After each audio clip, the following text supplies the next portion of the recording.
Assalamualaikum warahmatullahi wabarakatuh. Waalaikumsalam warahmatullahi wabarakatuh. Apa kabar Ustadz?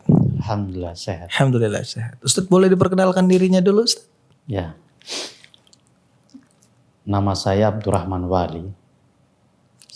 Sebelum Islam, nama Kristennya Domingus Radumaha.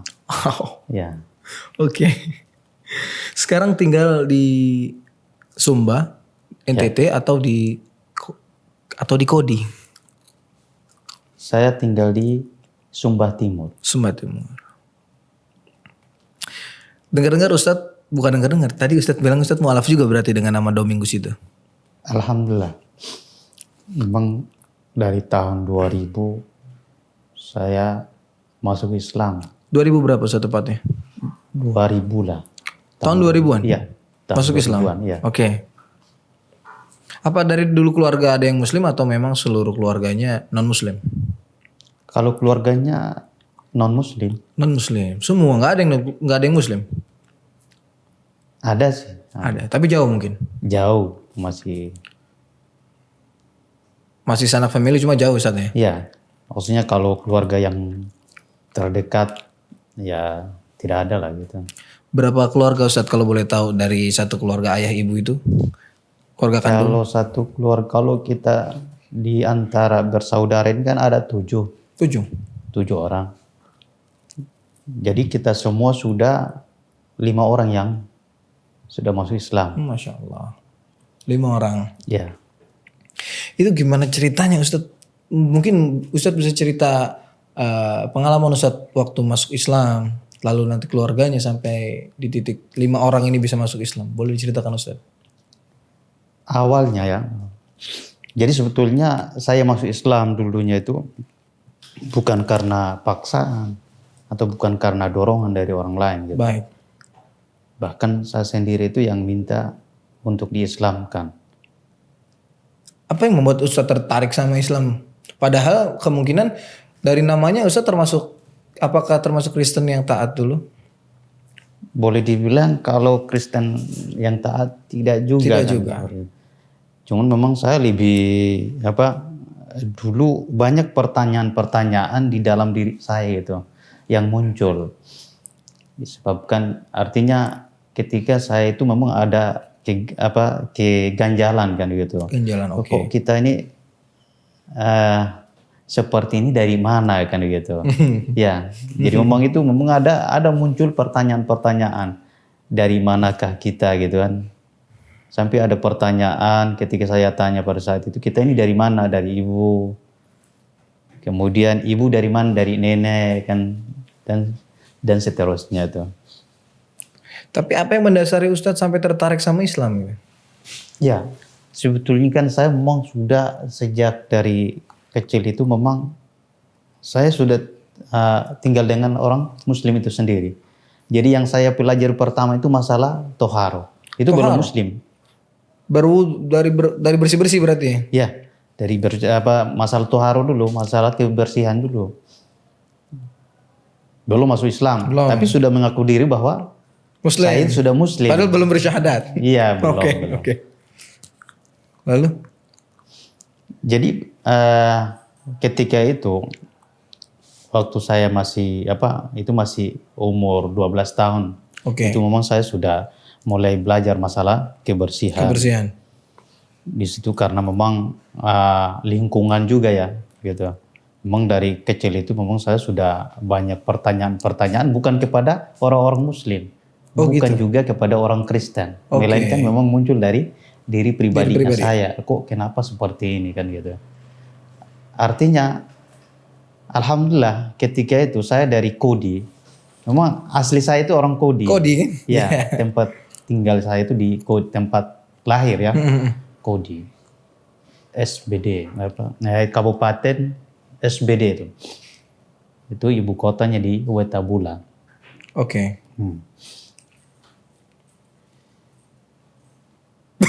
saya lagi menanti Ustaz cerita lagi nih.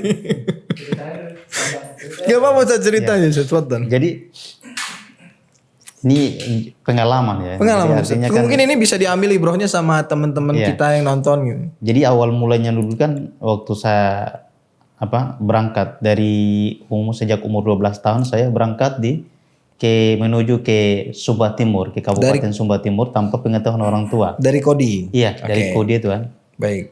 Itu orang tua saya tidak tahu. Tidak ada yang tahu. Tidak ada yang tahu. Dan sampai di Sumba Timur, alhamdulillah saya diberikan hidayah oleh Allah Subhanahu wa taala pada saat umur 16 tahun. Kok bisa? Dengan apa? Ya saya ngomong pada saat itu ada seseorang yang pergi sholat Jumat. Oke. Ya, pergi sholat Jumat, tiba-tiba saya langsung tergerak hatinya untuk ikut pergi sholat. Oh, padahal belum Islam itu? Padahal belum Islam. Oke, menarik. Akhirnya itu saya langsung minta sama Ridwan nama. Boleh tidak saya untuk pergi sholat Jumat? Kata dia, kamu kan belum bersih. Saya bilang saya sudah mandi, bukan itu katanya. Belum sunat. Oh gitu. Akhirnya setelah pulang dari habis ngobrol tadi? Iya, habis ngobrol dengan Ridwan, saya pulang beberapa minggu kemudian saya pulang ke Sumba Timur di Kota Wengapu. Nah, saya sampai di sana di Kota Wengapu, alhamdulillah saya langsung minta untuk diislamkan gitu. Pada saat ada acara, pada saat ada yang sunat. Oh gitu? Iya. Pas momen sunat? Momen sunat itu kan. Jadi waktu itu Rafael, dulu kan nama panggilnya saya itu Rafael gitu kan. Iya. Sebentar ada hajatan katanya, ada makan-makan di tempat sunat. Saya langsung spontan kalau begitu saya juga mau ikut sunat gitu. Terus apa tanggapan keluarga setempat ketika Ustadz minta kaget mereka kan? Kaget, Tidak mungkin kan gitu. Sementara orang tua saya, keluarga saya kan tidak tahu. Tidak tahu apa. Bahkan mereka tidak setuju. Karena saya sudah pernah minta mereka itu untuk saya masuk Islam. Tapi dan tidak setuju. Keluarga nggak setuju? Semua tidak setuju. Mulai dari bapak saya, ibu saya, kakak saya, om saya tidak setuju. Ada alasannya kenapa mereka tidak setuju? Alasannya karena memang dorang tidak setuju. Tidak ada alasan secara spesifik? Tidak. Nanti artinya mereka itu takut kehilangan gitu kan. Kalau sudah di Islam yang jelas sudah menjauh dengan keluarga gitu kan. Padahal tidak seperti itu. Justru dengan kita masuk Islam, dengan kita Muslim, justru lebih dekat lebih berbakti kepada kedua orang tua kita. Lebih dekat dengan kedua orang tua kita kan seperti itu. Jadi memang setelah itu, alhamdulillah memang berat sih. Termasuk dari kaum muslimin itu sendiri kan berat untuk menerima saya untuk diislamkan. Oh gitu, karena mungkin ada intervensi dari keluarga kali. Iya memang seperti itu. Yang ditakutkan kan nanti orang tua, keluarga kan. Itu yang mereka takutkan. Jangan sampai karena dipikir kita yang paksa sama Rafael sehingga. Itu umur 12? Umur 16. Saya umur 16 tahun. Berarti memang belum balik ya? Iya, memang belum balik. Masih dalam pengawasan orang tua soalnya gitu. Soalnya. Mungkin kaum muslimin yang ada di sana mereka khawatir takut disalahkan. Gitu. Memang saya yang memaksa mereka untuk gitu. Artinya haruslah gitu. Bahkan kalau tidak jadi tempat acara pada saat itu justru saya carikan. Bahkan saya mengatakan apakah orang Islam itu saya sempat banting pintu pada saat itu. Oh gitu? Iya, sempat waktu pulang kan tidak jadi. Sudah artinya batal gitu kan. Jadi waktu saya pulang tiba-tiba langsung banting pintu. Akhirnya di rumah di tempat tinggal saya marah kan, kenapa kamu banting pintu? Jadi saya katakan apakah kalau masuk Islam itu harus dibayar itu kan. Akhirnya yang di tempat tinggal saya mengatakan bukan dibayar. Yang dibayar itu yang tukang sunat ya kan seperti itu. Akhirnya saya pada saat itu saya punya uang 75.000. 75.000. Nah, kalau begitu uang 75.000 saya itu dibawakan di tempat sunat dikasihkan. Artinya kalau memang yang dibayar itu kan untuk yang tukang sunat ya.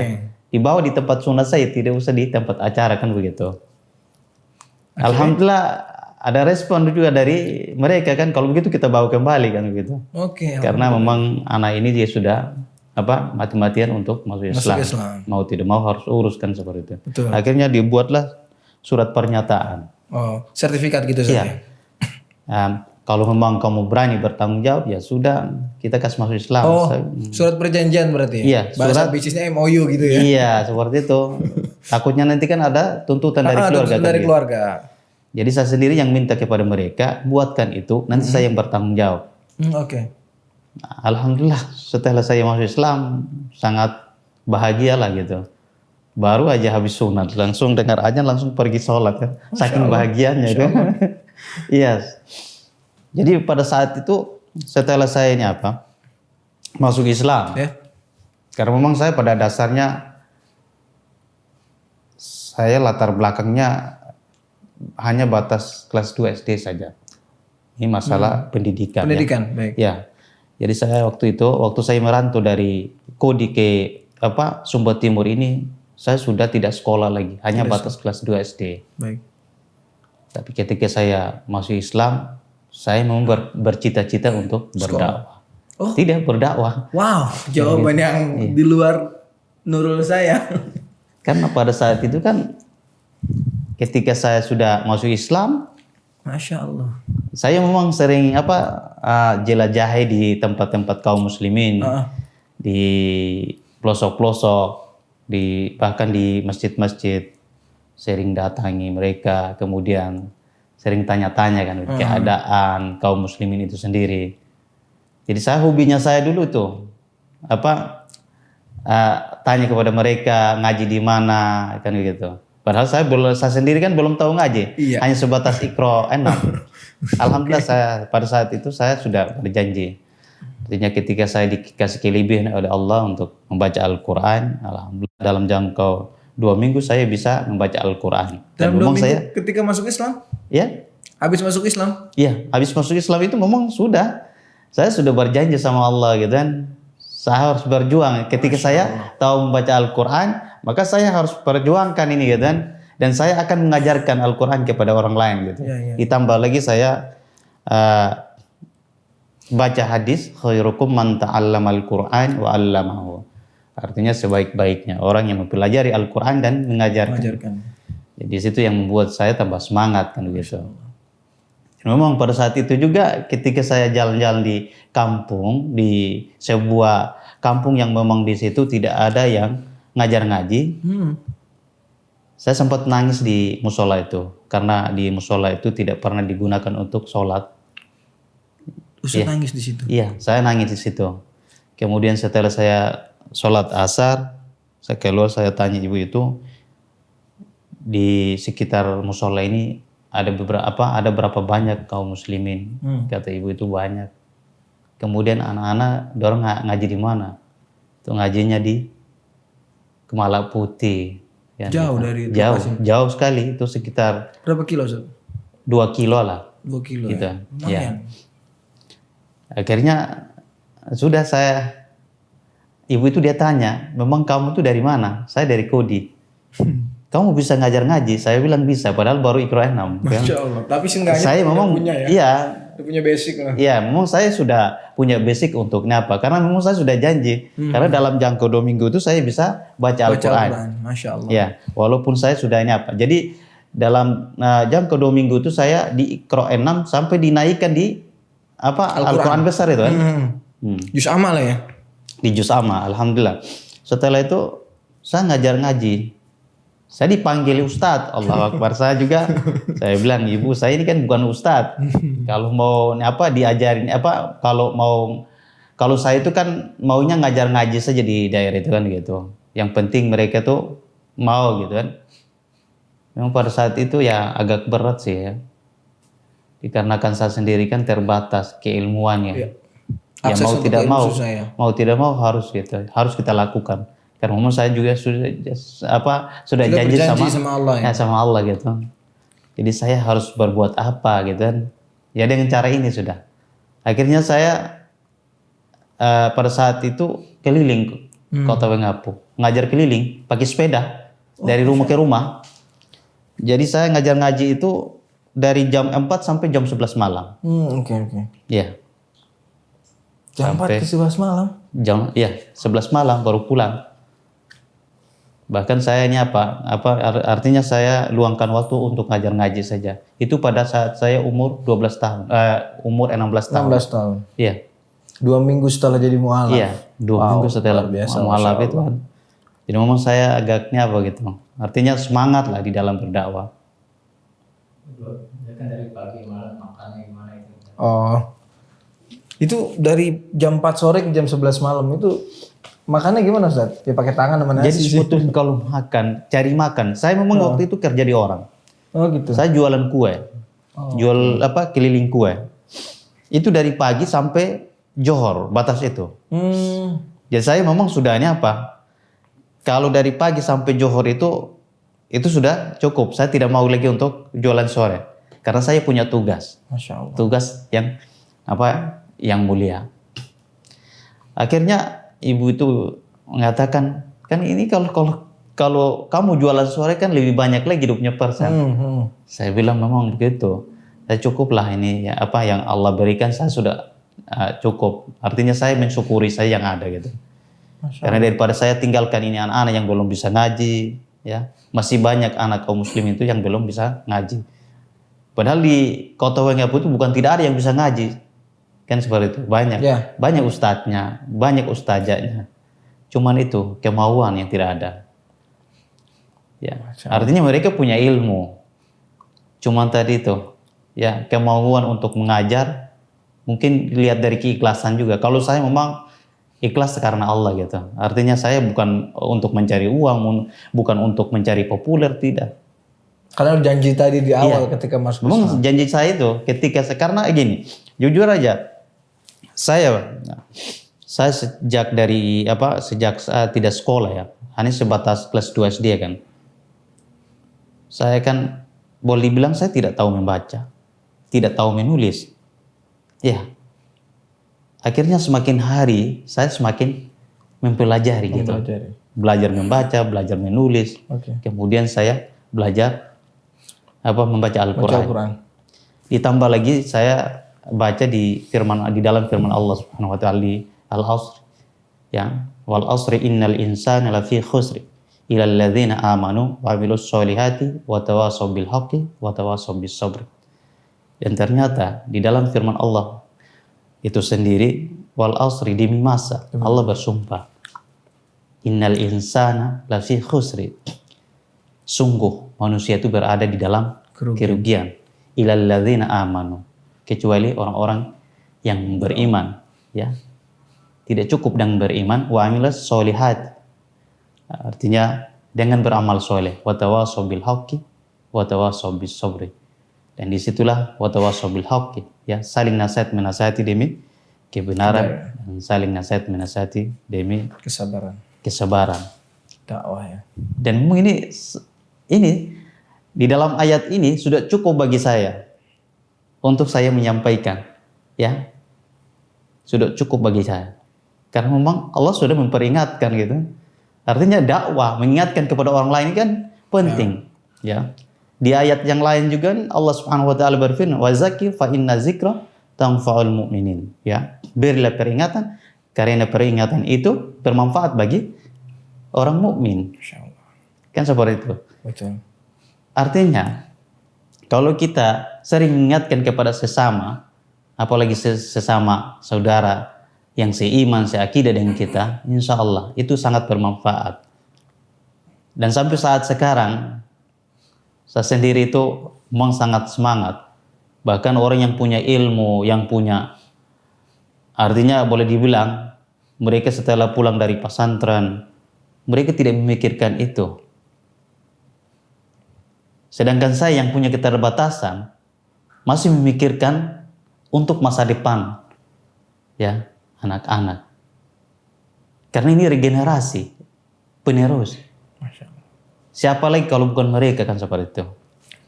Ya, di situ yang membuat saya itu tambah semangat. Agar yang punya ilmu nanti itu, seharusnya mereka iri kan seperti itu. Yes. Iya. Iya betul. Ya. Iri, artinya di dalam iri itu di dalam hal kebaikan. Kita mendakwakan, menyampaikan, karena memang tugas kita ini kan sebagai orang yang beriman itu menyampaikan gitu. Jadi memang Ustadz ini sudah mendedikasikan dirinya untuk menjadi dai, untuk berdakwah. Iya, kalau saya sendiri memang saya selalu menikmati itu gitu. Nikmat rasanya, perjuangan. Jadi Islam itu berkembang dengan perjuangan gitu. Nah, Karena para sahabat dulu kan mereka berjuang gitu. Artinya kalau seandainya tidak ada yang berjuang, maka tentunya Islam itu tidak akan sampai kepada kita. tapi otomatis perjuangan itu kan bukan hal yang sulit, bukan hal yang mudah. Pasti itu sulit, penuh onok dan duri di perjalanannya. Ya pasti. Pernah ada kisah yang cukup sulit buat Ustadz? Karena Boleh ceritakan sedikit Ustadz? ya. Jadi gini, pernah saya diancam. Pada saat ada seseorang yang mau minta untuk diislamkan. Baik. Ya. Saya memang, tapi saya tidak terima begitu saja. Artinya saya tanya dulu gitu. Kalau memang dia saya ada memberi dia ada beberapa persyaratan untuk karena tidak mudah. Kalau untuk mengucapkan mudah kan seperti itu. Jadi seseorang yang mau untuk memeluk agama Islam tinggal syahadat saja. Itu sudah cukup. Tapi setelah dia bersahadat, mau tidak untuk dia melakukan kewajiban sebagai seorang muslim seperti sholat 5 waktu, berpuasa di bulan suci Ramadan, membayar zakat, berhaji di Baitullah bagi orang yang mampu. Jangan sampai setelah dia muslim, setelah kita Islamkan dia bermalas-malasan untuk sholat, seperti itu. Yes. Ya, dikarenakan dia malas untuk mempelajari agama Islam itu sendiri kan. Kan banyak yang seperti itu. Islam menjadikan sebuah pelarian ketika dia bingung. Seperti itu. Saya kan sering bertanya, jadi kalau ada orang yang masuk Islam itu, saya tetapnya Islamkan dia. Tapi ada beberapa syarat itu kan yang harus dia penuhi gitu. Artinya setelah kamu muslim harus sholat. Kan gitu. Jadi ketika dia sudah bilang iya, ya baru saya syahadatkan kan seperti itu. Ada yang pernah kejadian ketika itu bersih tegang dengan keluarganya atau ada bahkan saya pernah diancam untuk dibunuh kan. Tapi kalau menurut saya itu tidak menjadi masalah gitu kan, wajar kalau keluarga itu marah. Ya. Jangankan kita, kalau saya dakwah seperti saya ini belum seberapa dibandingkan dakwanya para sahabat, dibandingkan dakwanya para ulama. Kalau para sahabat dulu kan banyak rintangan, banyak hal, bahkan itu sampai pertumpahan darah kan seperti itu. Mereka mengorbankan harta, jiwa mereka demi membela agama Allah. Kalau kita ini kan tidak ada apa-apanya, baru aja diancam, baru aja langsung kita lari terbirit-birit kan seperti itu. Padahal kan kita tidak pernah mengganggu orang lain. Dan kita tidak pernah memaksa juga. Iya, kita juga kan tidak pernah di dalam Islam itu kan tidak pernah memaksa seseorang untuk masuk Islam. La ikraha fid din. Allah sendiri berfirman bahwa tidak boleh memaksa seseorang itu untuk masuk ke dalam Islam. Tidak ada paksaan di dalam memasuki agama Islam kan seperti itu. Ya. Ada orang yang mengatakan bahwa orang Islam itu selalu memaksa, tidak pernah. Buktinya justru saya yang memaksa orang Islam harus masuk Islam. Kan begitu. Ya benar. Justru orang Islam itu sendiri justru saya sendiri itu yang memaksa orang Islam harus dikasih masuk. Kalau tidak kan saya tetap paksa terus kan begitu. Ya mau tidak mau mereka harus kasih masuk. Itulah yang memang terjadi Cuma terkadang kita ini kan hanya dengar di media bahwa Islam itu diiming-iming, Islam itu artinya berbagai macam cara untuk menarik orang lain. Padahal tidak seperti itu. Saya juga tidak mendapatkan apa-apa. Bahkan saya ngajar ngaji pun tidak ada yang kasih uang. Memang bukan itu orientasinya. Iya, bukan itu. Artinya saya ini kan masuk Islam itu karena Allah Subhanahu wa taala, dan saya berjuang pun juga saya karena ikhlas karena Allah Subhanahu wa taala. Bukan karena harta, bukan karena lihat sesuatu supaya dan tidak ada manfaatnya sama sekali kalau ketika saya berdakwah kemudian supaya Abdurrahman bagus. Saya itu paling benci orang yang memuji saya.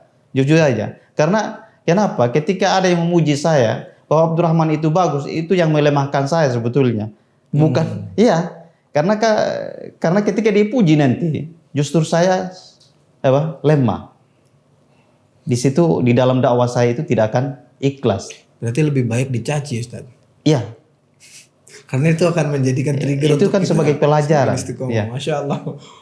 Terkadang kan Pelajaran kita, luar biasa ini. ya, terkadang mau dipuji, mau ini. Kalau saya tidak, bahkan saya selalu berdoa kepada Allah Subhanahu Wa Taala agar dijauhkan dari sifat ria. Bahkan saya saya tidak ada sedikit pun untuk saya paling benci dipuji, bahkan timbul rasa ria pun itu saya selalu berdoa, ya Allah, lindungilah dari sifat ria. Lindungilah diri saya dari sifat ria. Jangan sampai muncul ada ria. Jangan sampai yang lalu-lalu saya ketika saya berbuat baik ini belum ada apa-apanya. Mungkin bisa jadi saya belum tahu apakah ini yang saya lakukan diterima oleh Allah atau tidak. Masya Allah. Sehingga saya semakin memperbanyak lagi. Moga-moga Allah terima dengan amal ibadah saya kan seperti itu. Amin, insya Allah. Bukan karena sudah perjuangkan ini kemudian kita bangga, kemudian kita saya sudah yang paling terdepan.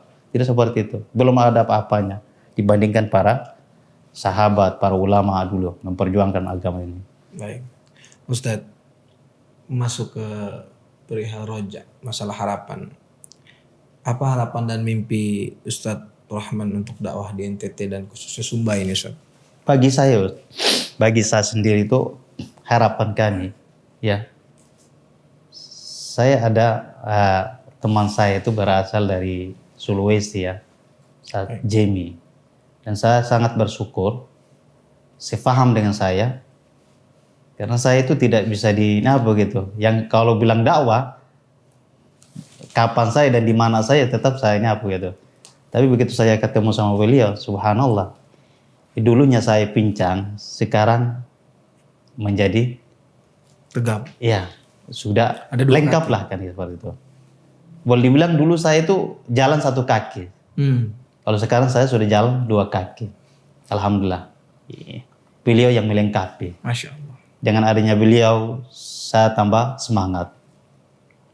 Dia mensupport saya. Karena dulu kan ketika saya berdakwah seperti ini bukan cuma saya dari kalangan lain yang membenci, melainkan dari dalam juga kan. Oke. Iya, yang selalu membenci dengan pergerakan itu. Padahal tidak ada apa-apanya. Karena saya tidak pernah mengganggu orang lain. Gitu. Saya mendatangi saudara-saudara saya yang sudah muslim. Saya mengajarkan kepada saudara-saudara saya yang sudah Islam. Saya tidak pernah mengajak orang lain untuk masuk ke dalam Islam. Apa manfaatnya? Tidak ada manfaatnya. Karena kalau dengan paksaan itu tidak menghasilkan regenerasi yang baik kan. Betul. Justru kehancuran yang ada. Betul. Ya. Jadi saya sangat bersyukur dengan adanya seorang teman yang sangat mendukung perjuangan saya. Dengan keterbatasan saya, beliaulah yang melengkapi. Ya. Jadi harapan saya nanti, harapan kami ke depan, kami memang tidak punya ilmu. Kami memang tidak punya ilmu.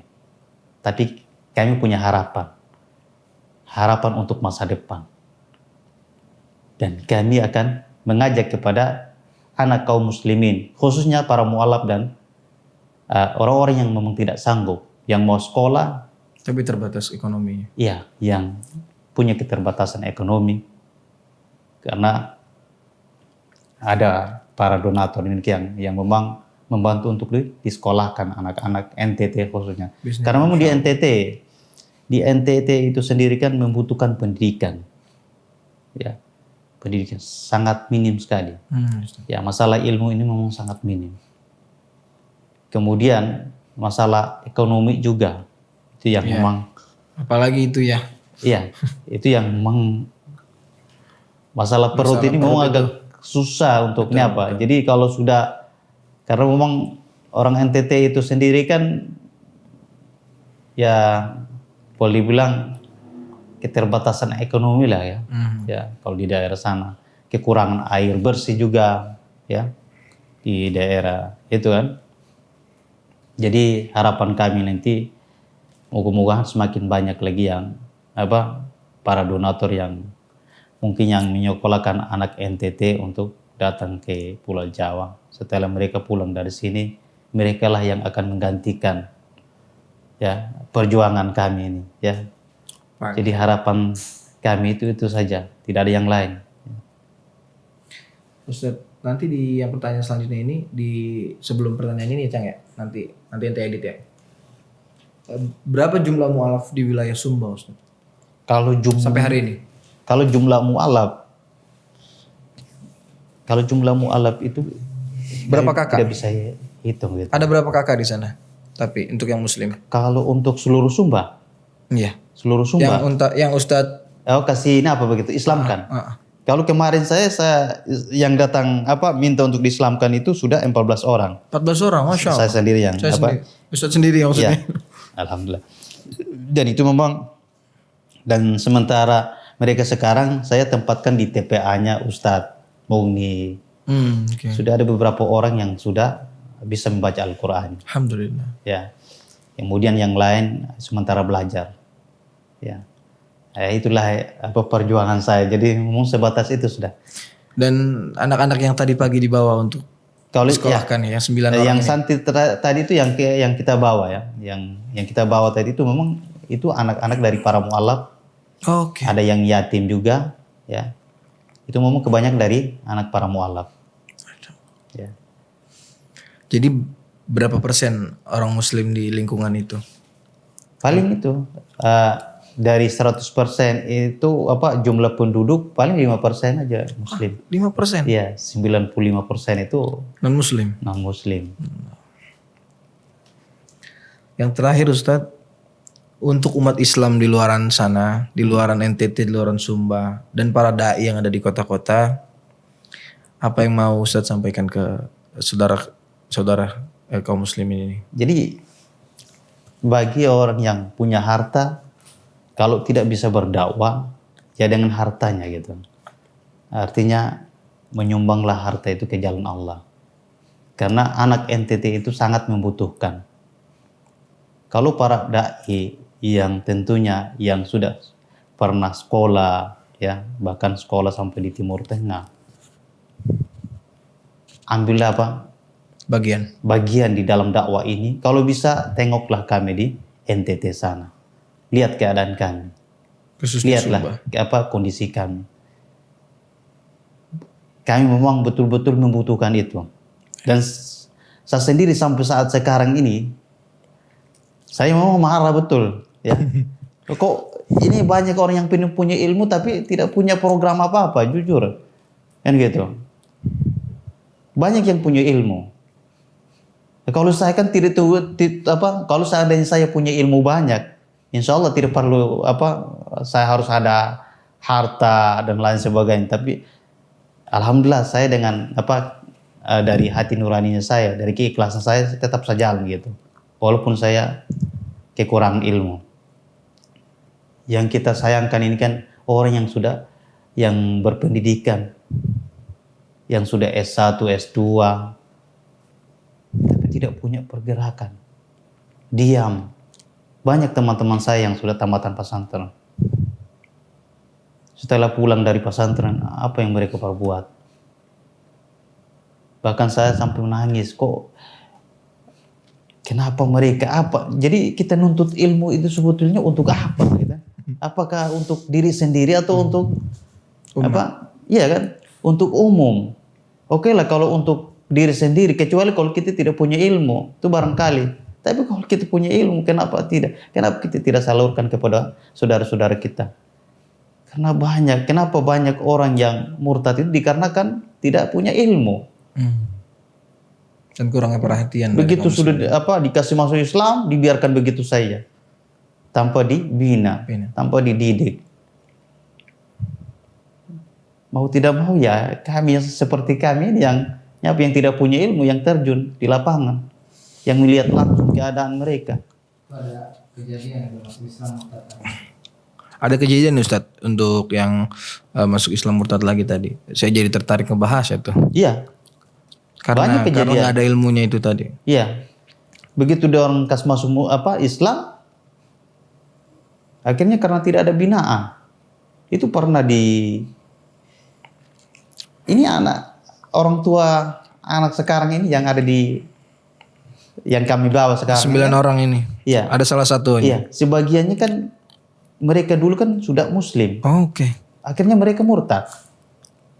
Bahkan ada sudah dibangunkan musola. Sekarang sudah tinggal musolanya.